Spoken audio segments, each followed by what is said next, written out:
हाय। हम लोग हमेशा कंफर्ट जोन में रहना चाहते हैं, कंफर्टेबल होना चाहते हैं। ये अच्छा है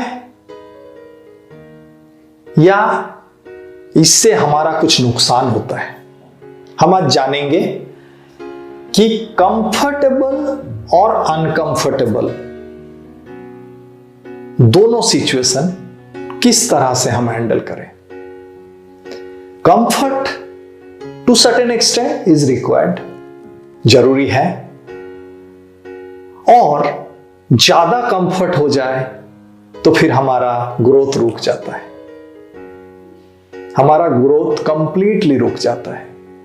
तो हमारे को एक आर्ट डेवलप करना है। क्या आर्ट? कि become comfortable in uncomfortable situation. होगा कैसे? जब भी कोई भी जगह पे अनकंफर्टेबल सिचुएशन होता है, उस टाइम पे रिलैक्स होना है, शांत हो जाना है कि okay, it can come in anybody's life, how to overcome it. Overcome कैसे होगा?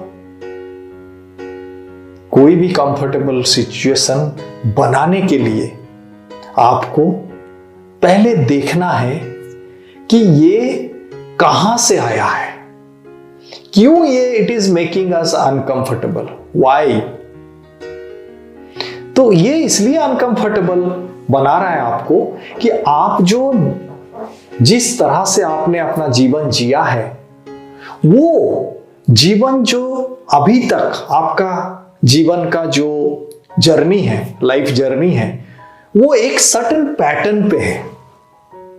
अब ये पैटर्न जब ब्रेक कर जाता है, जैसे कोई बोलता है कि I am happy with my current salary, he doesn't know his potential, he doesn't know his inner power,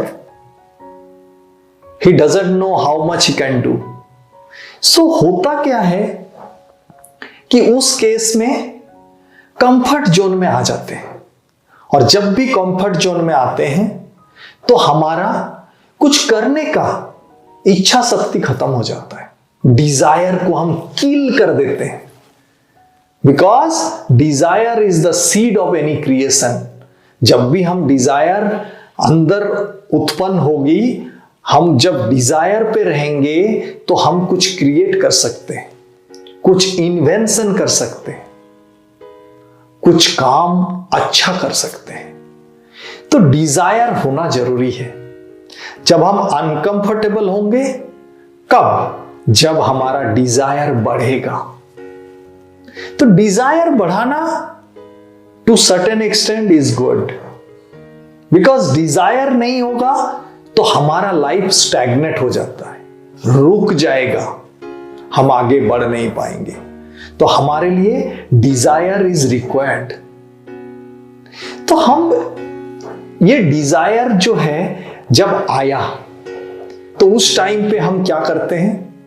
नहीं, I don't want to take risk, हमें रिस्क नहीं लेना है, हम जहां पर हैं खुश हैं, और हमें जितना मिल रहा है उससे हमारा चल रहा है, हमें आगे कुछ करना नहीं है।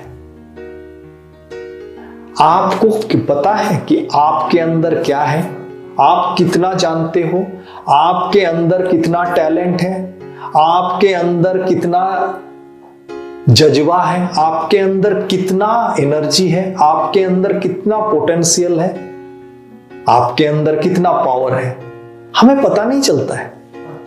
तो एक बार दोस्तों, एक बार अनकंफर्टेबल सिचुएशन पे अपने आप को कंफर्टेबल करके देखो, मजा आ जाएगा।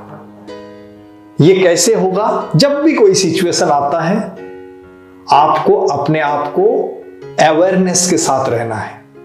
आप you become aware of your mind and body, और माइंड को स्लो करना है। कोई भी अनकंफर्टेबल सिचुएशन आया, उससे आपको कंफर्ट में जाना है। और अनकंफर्टेबल सिचुएशन थोड़ा देर तक रहेगा। अगर आप उसको एक्सेप्ट कर लिए तो वो कंफर्टेबल बन जाता है। कितना अच्छा थ्योरी है कि जब आप अनकंफर्टेबल सिचुएशन में थोड़ा देर तक उसको साथ में लेके चलो तो वो कंफर्टेबल हो जाता है। ये बहुत ही अच्छा एक आप बोल सकते हैं एक बहुत ही अच्छा रूल है जो मैं बनाता हूं, मैं बोलता हूं सबको कि जब भी कोई भी सिचुएशन आता है तो पहला काम है अपने आप को शांत कर लो। आपके अंदर आप अपना अंदर की तरफ देख लो, गो विद इन, और थोड़ा शांत रहो। थोड़ा देर के बाद वो अनकंफर्टेबल सिचुएशन कंफर्टेबल में बदल जाएगा। मैं एक आपको एग्जांपल देता हूं। एक नया घर में जब पेंट होता है तो उसका जो पेंट का एनामल का जो स्मेल है वो बहुत ज्यादा तीव्र होता है, स्ट्रांग होता है। और जब हम उस घर में रहने लगते हैं तो थोड़ा दिन बाद वो स्मेल जो है स्ट्रांग नहीं रहता है। क्यों? स्मेल चला जाता है क्या? नहीं, वो स्मेल रहता है। लेकिन हम अनकंफर्टेबल सिचुएशन में थे जब हम घुसे घर में और देखा और उसमें रहने लगे तो हम अनकंफर्टेबल फील किए थोड़ा देर तक, 1 दिन, 2 दिन, 5 दिन। उसके बाद वो कंफर्टेबल हो गया, लेकिन स्मेल गया नहीं, बट हम कंफर्टेबल हो गए। तो ये एग्जाम्पल आप अपने साथ लेके जाइए। आज यही मैसेज है आज का कि कोई भी अनकंफर्टेबल सिचुएशन को थोड़ा देर तक आप अगर साथ में रखते हो, इरिटेट नहीं होते हो, शांत रहते हो, तो वो कंफर्टेबल बन जाता है। Thank you so much. I am Sushanta Sen, human potential trainer. You can visit our website mindologic.com. I am signing out until we meet again.